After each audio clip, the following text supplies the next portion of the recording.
Hey guys, Big Nick here, and here to give you my 2017 Royal Rumble predictions and my NXT Takeover San Antonio predictions. As we all know, Takeover is tomorrow, and the Royal Rumble is in 2 days, this Sunday. And both shows, I think NXT is going to be a good show. It's just that I don't think that many people are ready for a Takeover with not that much build. And of course, the Royal Rumble, the match itself is probably going to be the most interesting one in a very long time because we don't know. No one knows who's gonna win. There's legitimately five, six, any number of candidates to win. Okay, so we're just gonna get right into it. I'm gonna start off with my Takeover San Antonio predictions, and then I'll see you later for another video, which will be the Royal Rumble 2017 predictions. Remember, we gotta remember the Rumble. Okay, let's just get ready. We're gonna start with NXT Takeover. So let's go first. It is a 5-match card. Pretty standard for takeover events. The next takeover we won't be expecting until WrestleMania weekend. Let's get right into this. The first match is Roderick Strong versus Andrade Cien Almas. This match, I expect and don't expect a lot out of it because of the way Andrade was first built when he first came up. How he was built to be the next great Hispanic star in WWE. Then he just started losing. Then they turned him heel, and then he started winning again. And Roderick Strong being Roderick Strong, one of the best wrestlers in the world today. I give this match, for me, it has 2 outcomes. I don't care either way it goes. It could go Roddy or it could go Andrade. I don't care. I like both wrestlers, so either way, I'm fine. So it's going to be a good match, probably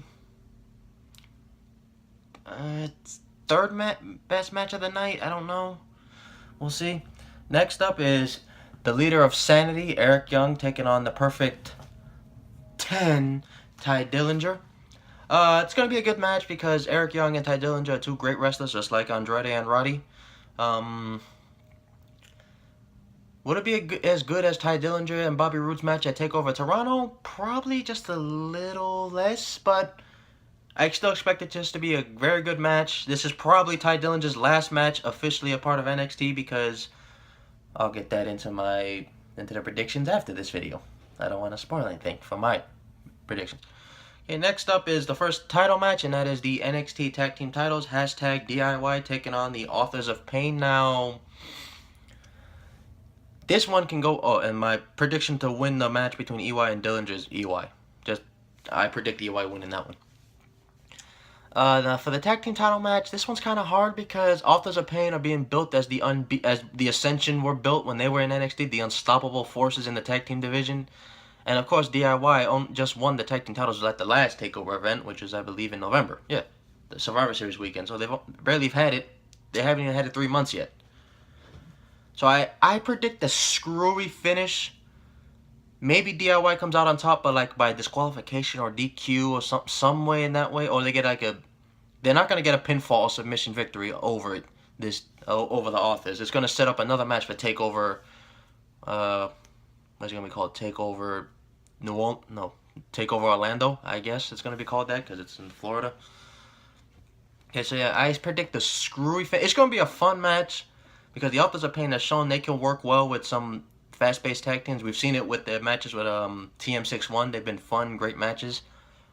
So it's going to be a fun match, but I predict a screwy finish that's going to have either the Authors win, but DIY retains, or DIY retains with a DQ or count-out finish.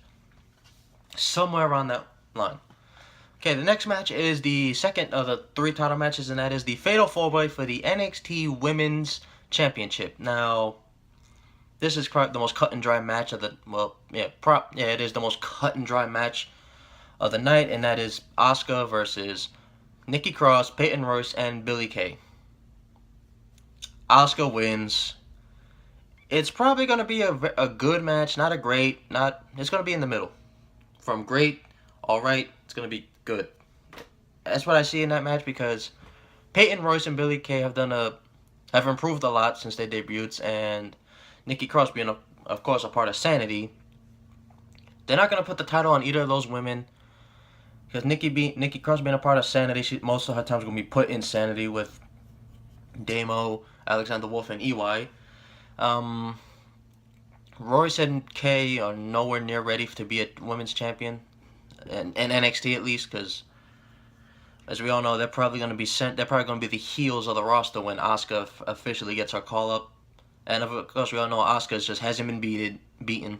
She's probably the best women's wrestler on the roster. I know there's Sasha, Charlotte, Bayley, Becky, Alexa, but Asuka.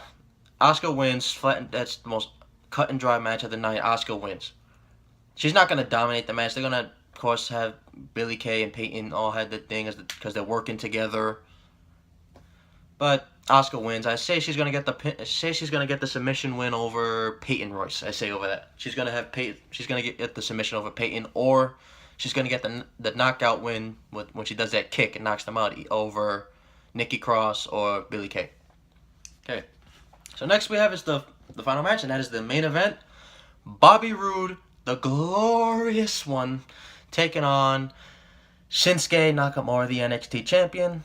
Now, this one could have different finishes, because if Bobby Roode wins, this is how it goes. First, if Bobby Roode was to win, then that's going to get people thinking, oh my god, tomorrow is the Rumble. Nakamura just lost the NXT title. Could it finally be happening? That's the one finish. The second finish is Nakamura wins and he stays in NXT until WrestleMania weekend. Now, personally, I don't care which way this match goes. I love the glorious one and Nakamura, but as I believe all wrestling fans are hoping for, they want Roode to win the belt, just so that means Nakamura could be in the Royal Rumble. That's what would go in anybody's head. Oh my god, Roode won. Nakamura no longer champion. What does this mean? Shinsuke Royal Rumble with Dillinger and Joe? Oops, I just spoiled something. But I see Nakamura retaining more over Roode because they don't want to keep Roode in NXT long, and you don't want to keep Nakamura in NXT long. Because by the end of 2017, I see both Roode and Nakamura being on the main roster. I see Nakamura coming up first, and then Roode maybe a month or two later down the line. Because I see Nakamura heading to Raw to try and help that out, and Roode probably ended up on SmackDown to probably feud with AJ or someone like that. So that's my 2017 NXT Takeover San Antonio predictions. I predict for the match no one, I predict Roderick Strong winning, but I wouldn't care if it goes either way. Match 2, I predict Eric Young winning. It's kind of obvious win because this is possibly Dillinger's last match. I see DIY retaining in a screwy fashion, either disqualification, not on their part, something to do with Ellering, like Ellering gets caught with his hand in the cookie jar, something like that happens. I see Asuka just continuing to win. Everyone I know sees Asuka still retaining the NXT Women's title. And the main event, I see Nakamura winning. I wouldn't care if it goes either way, but I see Nakamura winning just to keep him there until WrestleMania weekend, where he'll probably feud with the next big sign-in, or probably Roddy Strong. Probably will be the main event for that one. Thank you guys for watching. Comment below your match predictions, for TakeOver San Antonio, and I will see you guys in a minute or two.